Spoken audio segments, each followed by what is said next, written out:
2 రోజుల పర్యటనలో భాగంగా భారత ఉపరాష్ట్రపతి సిపి రాధాకృష్ణన్ ఇవాళ హైదరాబాద్కు రాబోతున్నారు. ముందుగా ఆయన శంషాబాద్లోని రాజీవ్ గాంధీ అంతర్జాతీయ విమానాశ్రయానికి చేరుకుంటారు. అక్కడి నుంచి నేరుగా రామోజీ ఫిలిం సిటీకి వెళ్తారు. అక్కడ జరుగుతున్న జాతీయ స్థాయి పబ్లిక్ సర్వీస్ కమిషన్ల చైర్పర్సన్ల సమావేశం ముగింపు సెషన్లో ముఖ్య అతిథిగా పాల్గొంటారు. ఆ తర్వాత గవర్నర్ జిష్ణుదేవ్ వర్మ ఆతిథ్యం మేరకు రాత్రి రాజ్భవన్లో బస చేస్తారు.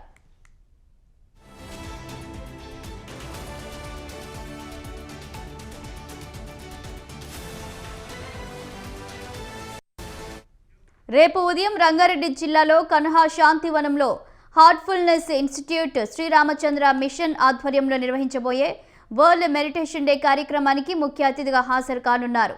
ఆ కార్యక్రమం అనంతరం ఉపరాష్ట్రపతి సిపి రాధాకృష్ణన్ శంషాబాద్ ఎయిర్పోర్ట్ నుంచి నేరుగా న్యూఢిల్లీకి తిరిగి వెళ్తారు. అయితే వైస్ ప్రెసిడెంట్ రాక నేపథ్యంలో రాచకొండ కమిషనరేట్ భద్రతా ప్రోటోకాల్ ఏర్పాట్లను పూర్తి చేసింది.